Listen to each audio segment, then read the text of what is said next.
We are onward to the semifinals in the high school baseball regional action, and it's pretty exciting. And if the semis are anything like the quarterfinals, we're in for a treat here in South Florida. Yes, welcome to the Curtain Call podcast here on the Man on Second YouTube channel. Yeah, like I said, the quarterfinals were pretty exhausting.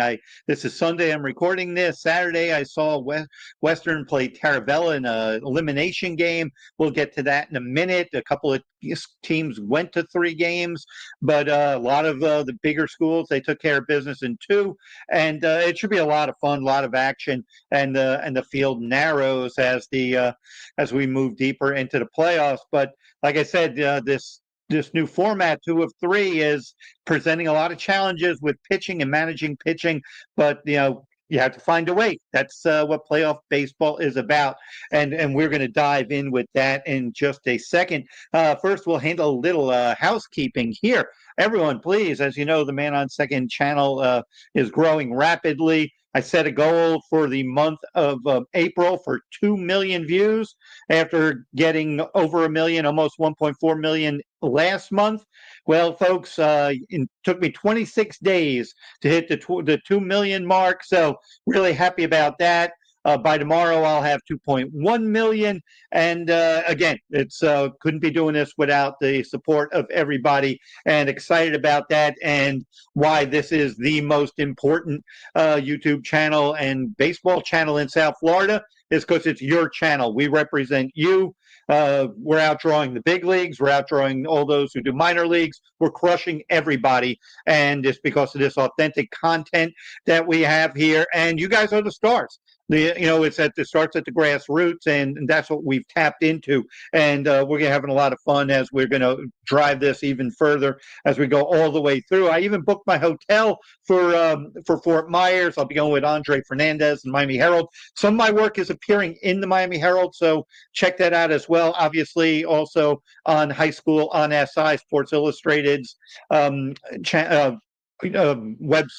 My stories are appearing there as well, but obviously flooding this channel with a lot of videos. Let's get down to business while everybody tunes in.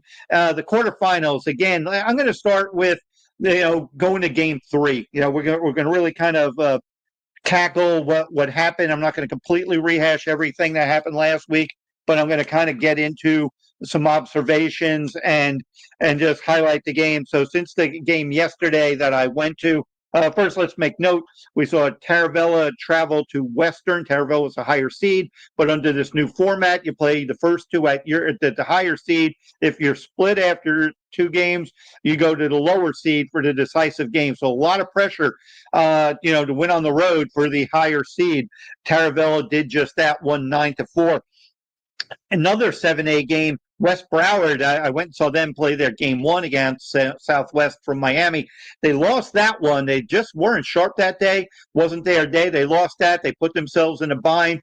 But to credit to the Bobcats, they came back, took care of business in game 2, went on the road yesterday and won. Squeaker, I think it was 5-4, gave up 3 runs in the 7th inning, and made it a little dicey, but they held on. So the Bobcats won, and that sets up West Broward will be playing in 7A against Columbus, and Taravella is going to be playing at Stoneman Douglas. Both of those begin on Wednesday. And I was at that Taravella Western game. I thought it was really interesting game, an interesting series among 2 pretty evenly matched teams. And basically what happened was Taravella capitalized on a big first inning. They got 5 runs in that first inning and were able to win that game. Big game for Taravella. And it started off, like I said, in that first inning. And let me get my notes here all teed up. I was a page off. Here I am. So bear with me a second as I do, get caught up to speed here. First inning, they come up. JC Martinez leads off with, I think it was an error. I think they gave him a hit. It was a bad hop to short. So whatever is scored was a leadoff runner is on base. Tyler Morgan comes up. I believe he popped out. JC, he tries to steal second, and Ryan Schaefer does a really good pickoff move, gets him out at second. So 2 outs, no one on, and it looks like Schaefer can manage the inning. But then it kind of got away from him. He lost the strike zone. Sebastian Mayfield walked. Then Anthony Tizzle hit a 2-run homer, and it was kind of go time for Taravella, as they just very motivated, very uplifted by that. Few more walks. Long story short, that fifth inning or that first inning goes 5 runs for Taravella. Then it makes it really, really challenging for Western, who were without a few players due to injury. And, their offense had not been scoring a lot of runs. Big credit to Taravella starter left-hander Joey Gahn. He did a terrific job, and he got the job done there. But again, this is Taravella is a really interesting team because they got some young guys. They got, like I said, J.C. Martinez. I think he had 4 hits in the game, including a double and a home run. And he's a difference maker. And, I think he's North Florida commit, but good chance he could get drafted. He's really putting himself in a position. He's getting the attention of a lot of scouts. And this is what big players do. I'm gonna call a couple of videos I have of JC. He leads off, plays right field, can play all 3 outfield positions. But let's take a peek at JC right here. Let's see which one this is. Don't do this to me. Come on. Everything be teed up. Come on. Let's get this going. Get the show on the road. Sometimes it buffers, folks. So it happened last week. I'm not like this. It's the first time I've had that happen with videos. But we'll talk until it sets itself. But again, J.C. Martinez, you can see him up there. He's got a really good swing. He hits the ball a long way. Maybe this video will work better. Making me mad here. Oh, here we go. That's his double. Okay, so this is what he did first. He started off with a double. Here we go. Let's get this one. It's a very similar swing to his home run, but he puts it to left center, and it just gets right off the wall. And like I said, impactful hitter. A lot of power. He hit at least 2 home runs in the series. I think he homered in game 2, the game that Taravella did not win. Western won that one. But again, let's see, JC taking a ball to left center. And thing about Western, too, is that the outfield wall isn't super far away in that part of the park, that you got to hustle or you might get thrown out trying to go to second on a ball that hits the, like I said, that goes to the wall. We'll try to get that home run as well in a second. Not sure why it's not playing along, but it does that sometimes. One-man show here. I don't have a high-end production crew putting this stuff together for me, so you got to bear with me. But again, I thought Tizzle's homer, left-handed hitter, Anthony did a great job. And Sebastian Mayfield too, great job with that 2-out walk. Because sometimes that one blow, it's a momentum sport. Western, they have very good pitching, but they were down. Zach Barra has been hurt for a good bit of the second half of the year, wasn't available. Mason McGeehan pitched great in game 2, so he wasn't available. Jimmy Heward went in game 1, went like 6 innings, 5-6 innings. He wasn't available. So Ryan Schaefer, who's done a lot of closing, he got the start. And, it wasn't Ryan's day, but it doesn't diminish what a great year Ryan Schaefer had and the value he had to Western, closing games, pitching in, leverage innings. And, you hate to see that he wasn't his best in such a big game, but we know he had a great year. But, again, hats off to Taravella for just finding a way. This is a very interesting team, and they're going to be a challenge for Stoneman Douglas. Let me see. I'm going to see if I could get this home run. Here we go. There we go. Let's see if it's worth the wait, folks. Okay, you see the umpire right over here. He's going to give the home run signal. This was kind of kind of put the nail in the coffin. This home run came, I believe it was the 6th inning. It was like 7-3 at the time. So manageable for Western to score some runs in the 6th and 7th innings, and this one made it 9-3. So it made it that much more difficult for Western to come back. And again, the thing I like about J.C. Martinez is he knows what his job is. He's got to be an impactful player. He's looking to do damage. He's looking to be a leader and set the tone. And home runs, folks, home runs don't diminish what home runs do for the morale of a team, what it does to uplift the dugout as well. So, whenever you get add-on runs, that's huge. And great job by JC. Enjoying getting to talk with him and get to know him a little bit here late in the year. I will be out there for at least one of the games against Stoneman Douglas. Let's turn it over to West Broward. Obviously, I was not there. Did see them. I did see Southwest. Southwest was kind of a sneaky, pesky type team. They do a lot of things right, but don't have that big wow factor players. They're not any team that physically intimidates you by their size. They do have a guy named Albert Bell, and he did homer yesterday. Not the. I wonder how many of these kids even remember who Albert Bell, the big leaguer, was. Used to play with Cleveland, played against the '97 Marlins in the World Series. But the day belonged to West Broward. The Bobcats, like I said, go on the road on Saturday, win 5-4. Little concern with West Broward is, they're down a little bit of pitching with Reggie Rodriguez down. So when you go into a third game, you're kind of stretching it. But Adrian A-Dog Bermudez, he stepped in. He hadn't pitched much this year because he's dealt a little bit with injury, but he was asked to step up, and boy, did he do it. 4 innings, only 1 earned run. So 5 strikeouts as well. So great job by A-Dog to come through there, in that one. Ivan Sabater, he had 2 hits, including a home run. I saw Ivan pitch in game 1. I thought he threw really well and was really unlucky. He lost that game. If you look at the line, you might think it was not such a good outing, but I thought he threw the ball out of hand. It was really good. Keep this in mind. He missed time with injury in the first half of the year. Came back. I thought he was throwing the ball well. He had a lot of bad luck. A couple of jam shot hits. One inning, he gave up like a 2-run double on a ball that he I think he either jammed or at the end of the bat.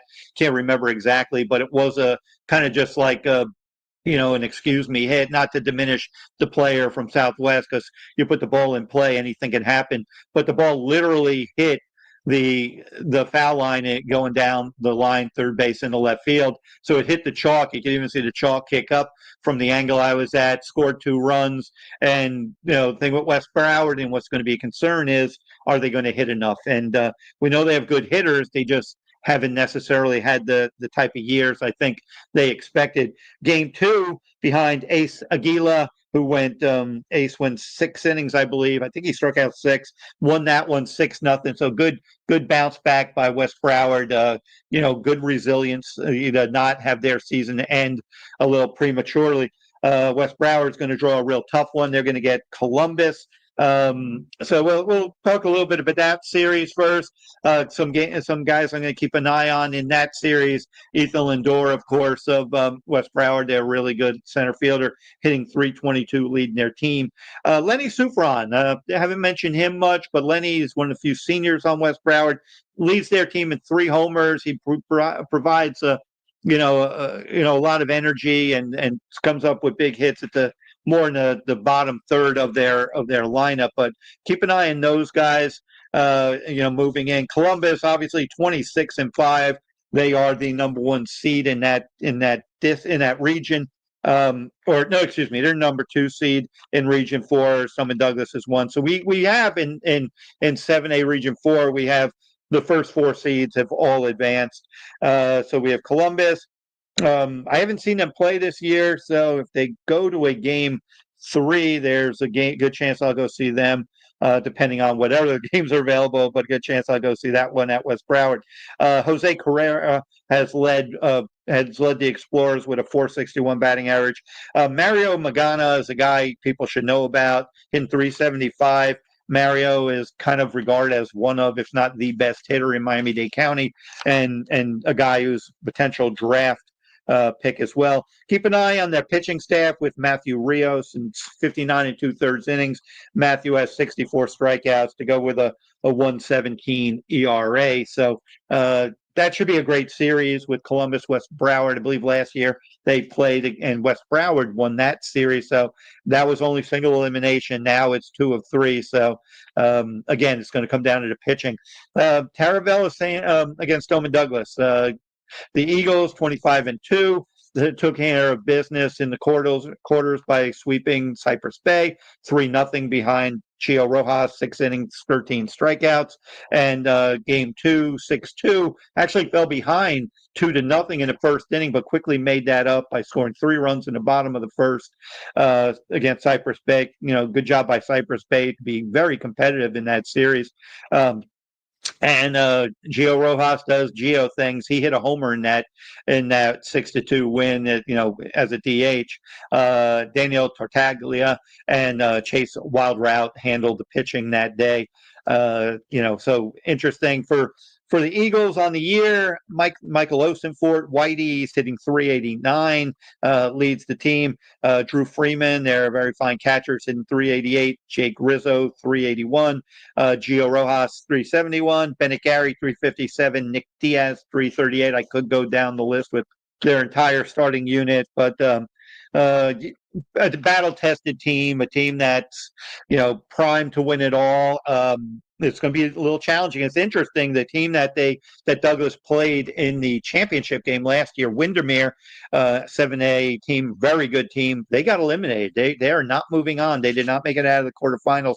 But 7A remains a very, very strong classification. Looking forward to seeing how 7A pans out. Let's take it over down to 6A. Because we got some interesting games going on there. At 6A, we got St. Thomas Aquinas at 23-5-1. They're going to play West Boca.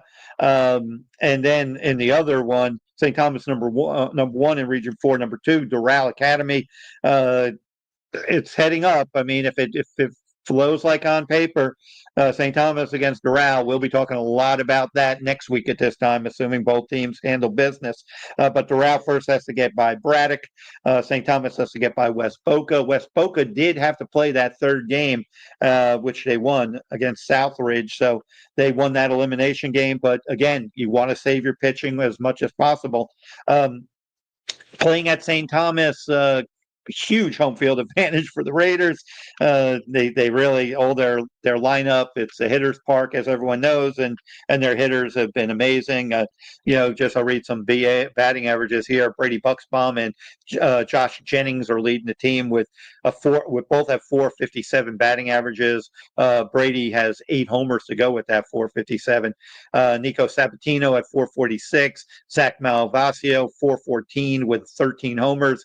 And then we got like Johnny Lopez with 7 homers. I could go on and on mentioning Andrew Alvarez and some of the other guys they got on this lineup. Don't mean to slight anybody. The Brad Siglers and the Cole Lashers, they all are very 1 through 9 they hit, and that's what makes St. Thomas so dangerous. Doral Academy, a team I've seen a few times. They got to get by Braddock, which is a good team. But Doral, they beat Flanagan in the quarters, and Gabriel Milano Gabo. He had an 8 RBI game, a home run. I think he had a double against Flanagan in that close when they closed him out. 8 RBIs. This kid, you can see why the Miami commit, but also a guy potentially could get drafted. 494. Gabo is hitting on the year, so obviously keep an eye on him. Pitching, Jay Nunez, he does everything for him. He pitches, he hits. I think they have him hitting 577 plate appearances. He did miss a couple of games, so he's a little bit, his numbers, totals are a little below his teammates that have been, in the lineup all the time. But Aaron Elisalt, 6-0 pitcher. Marcelo Rodriguez, 7-0 with a 2.55 ERA. They got the pitching. Doral is built to go all the way, as is St. Thomas Aquinas. But again, that 6A is going to be an amazing thing to follow. Let's take it down to 5A. I did get down to see Archbishop McCarthy. They're now 18-11. They are the 2nd seed in the regional. Matter Academy. They're really good. They're number 1 seed. They played Heritage, not American Heritage. They played Heritage from Palm Bay, trust me, folks, a far cry from the Patriots. This team was completely overmatched against McCarthy. They easily handled them in run rule fashion, the mercy rule in both games. So they good for them. They did what they're supposed to do. They didn't get severely tested at all on the year. Juan Serra, I think he had like 2 homers in the game, and he had a bunch of hits and homers and all sorts of stuff. But everybody was hitting. Danny Machado, my boy, is hitting 471. Alejandro Cabral, keep an eye on him. Sophomore hitting 450. Juan Serra 446. Miguel Delgado hitting 350. Zachary Taveras, he pitched that closeout game, but only went like 3 innings because they didn't really need him too much because they're saving his arm. Zachary's up to 94 this year. Sophomore with a great slider, 30 strikeouts in 24 and a third innings. Nick Lanes, they're going to be looking at Mavericks. Will be looking a lot at Nick, 45 and 2/3 innings. He's going to see some time, as they move on to the semis on the mound. Robert Kearns, good to see Robert's healthy and playing. Obviously, a football, baseball star. Had a little bit of a football injury that set him back, but I saw him swinging the bat really well. And off the mound, he's like throwing in the low 90s. So he's getting attention of people, and people should be paying attention to Robert Kearns. He's a terrific all-around player. And if he's healthy, that makes I wouldn't be shocked if the Mavericks are headed to Fort Myers.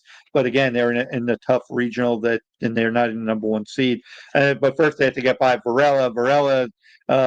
Very good pitching team. Andy Espinosa, Luis Sosa, two pitchers really keep an eye on. And as noted, the Matter Academy charter, they're the top seed. They got Pembroke Pines charter. I saw the Jaguars play a couple of times in their quarterfinal. Dean Jaworski threw very well. Martin Pereira threw very well for the Jaguars. Obviously, the team has Justin Probst, Sammy Murillo.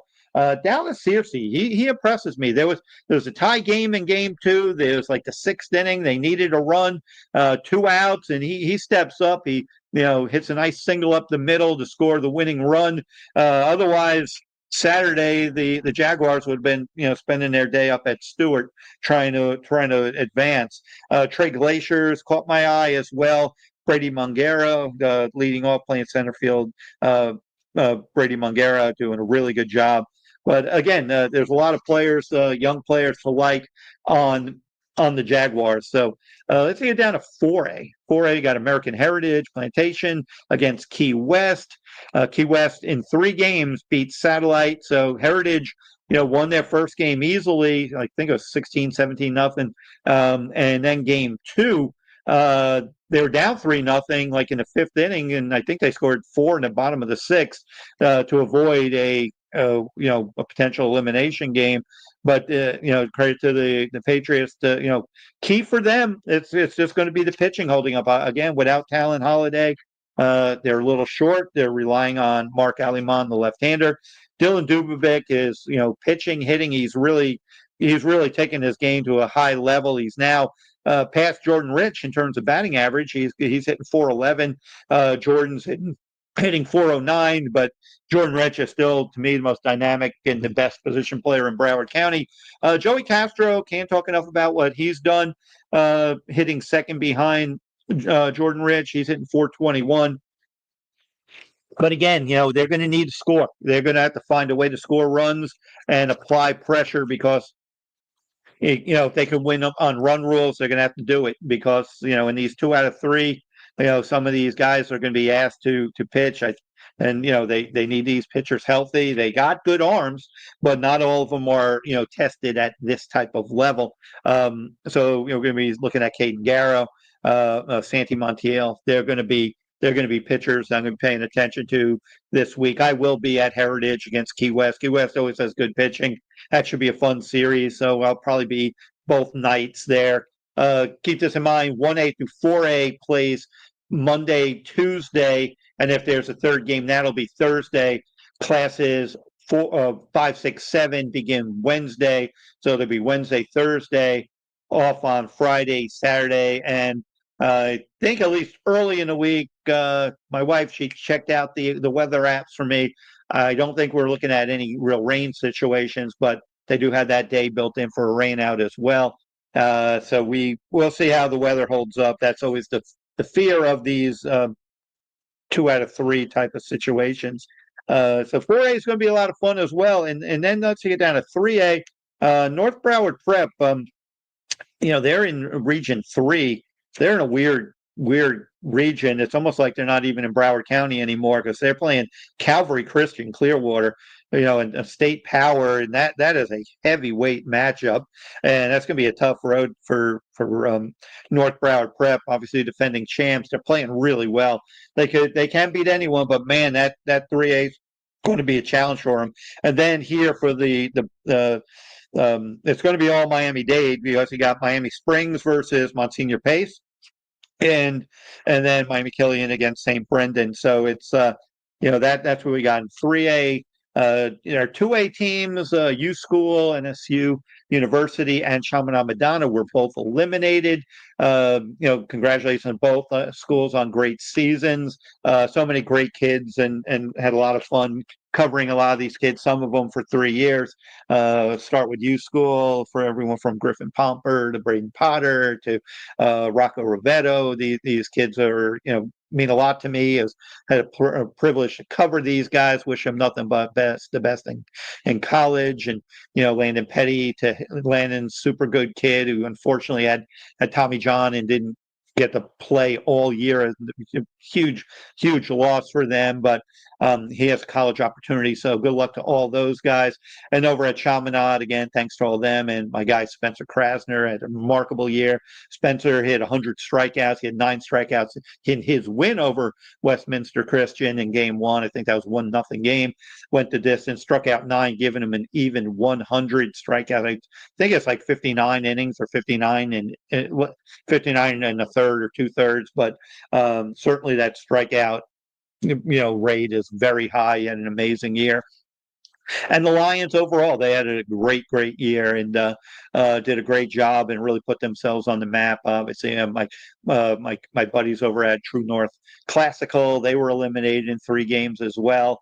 And they're also in 2A. So, sad to see those teams eliminated, not to see them going on, but all of them have nothing to be ashamed of. Those programs are in really good shape moving forward.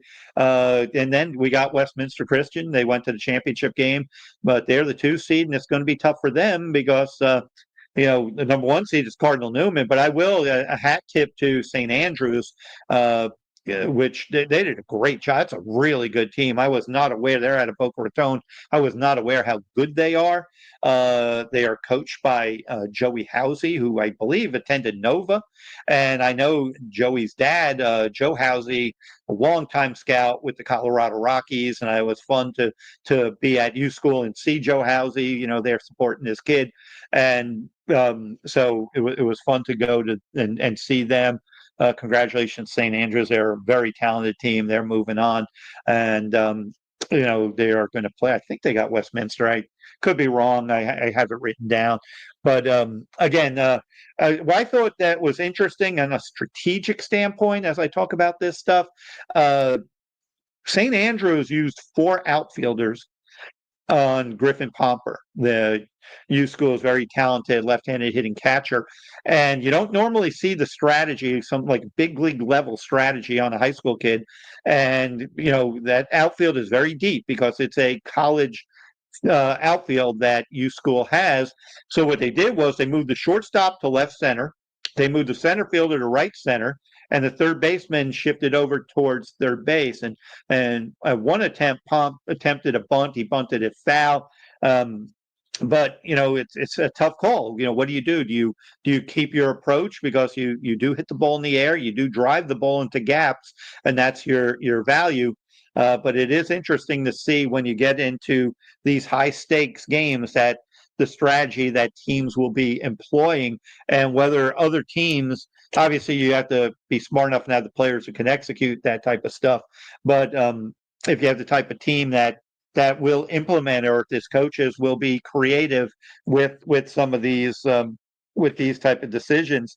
So again, these it's been an amazing quarterfinals. The semis should be more of the same. I ran all that down, who's ahead, and just kind of my closing message, my little theme is for these players, for these teams, is, and I kind of wrote this down. I 3 words I wrote: go for greatness. And what I mean by that is, granted, I know I covered the big leagues for 20 years. I have over 40 years of professional experience. I've covered like 10 Super Bowls. So I've seen the highest levels, going for greatness. And whether it's high school level or not, what these college coaches and the pros are going to be looking at, or if you're just, your high school is going to be the end of your baseball career. If you're still playing and you're in the regional semifinals with, there's like 16 teams or whatever to go, because then you got the semis, or excuse me, then the regional semis, then the semis and finals at state, is you're in a position to do something very special as an athlete and as a team player. And there are a lot of great players. There are a lot of really great teams, or really good teams, but strive for greatness. And that requires the best being even better, than they're performing. And that's what it's going to take. That little margin that's going to separate even teams is going to be that little bit of an edge that's created by one team over another, and that comes from an individual. It could come from an at bat. Like I said, Anthony Tizzle's 2-run homer with 2 outs really set the wheels in a momentum for Taravella. I gave you that example at the top of the show, and we could take it back even before that, where who would think a 2-out walk with no one on after one of your players was, you can't say picked off because it's technically a caught stealing, even though he tried to go while the pitcher had the ball and the pitchers turned around through the second and they got him out. That inning could be a huge momentum swing for Western, because here they would get out of that first inning unscathed, or even with, okay, a 2-out walk, whatever. But Sebastian Mayfield's 2-out walk set up a 2-run homer, which set an inning in motion that led to like 5 walks total and 5 runs. So those little edges are the teams that are just going for greatness. We've seen, Stoneman Douglas with 4 straight state titles.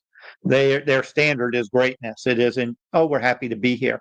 And while everyone should be happy to be where they are, that shouldn't be the goal. It should be more. And so again, find a way to dig down deep, give it all you got. And if all you got is you bow out in the regional semifinals, then that's applaud. Great job.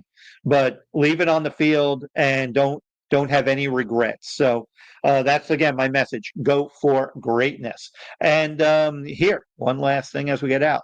Oh, as another reminder, please like and subscribe. The likes, subscribes, the comments. I wish people would comment in the section, because that does help the interaction and gets these podcasts out there for more to see. But again, all the support that everyone's giving is humbling and exciting.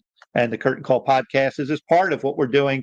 Again, thank you all for, a month ago I was talking about being proud of 1 million views. Now over 2 million views. That's big numbers. That's a lot of exposure for these athletes to get. Clearly, our name, the brand, is being seen. It's over 70 countries, and it might shock some people, but the most views I'm getting are from Los Angeles, California, and New York. I think Miami is like 7th. So it's not, we're just a Broward or a South Florida channel. We are being seen globally, being seen in 70-ish type countries, and that's a lot of exposure. And every time a video's out there, a kid's name's out there, this could lead to college opportunity or potential draft. So this is what's exciting about it. And it's fun to just be along for the ride. And again, I'll be out there this week. Again, thanks to everybody for following and doing their part of supporting high school baseball and these amateur athletes. And it's been fun. It's been fun to those who I'm going to miss those teams that and I didn't say, I got to say something about my friends over at Nova. I met so many good parents that I've become friends with now. Flanagan, they're they bowed out. So many players I've seen play for many years, they'll be moving on. Others will be returning. I do want to single them out. Appreciate all of you. And it's one big family. And I don't know. Maybe we'll do something like a big man on second, postseason get together at somewhere, a kind of a meet and greet, or kind of honor the season. Thinking about that, maybe at a state park or something like that. If anyone has ideas, hit me up when you see me at the field. But otherwise, I will see everybody at either next week here. The videos will be flowing. The semifinals, the regional semifinals are about to begin. It's going to be a lot of fun. With that, Joe Frisaro, Kurt Call Podcast, and we'll catch everyone at the next.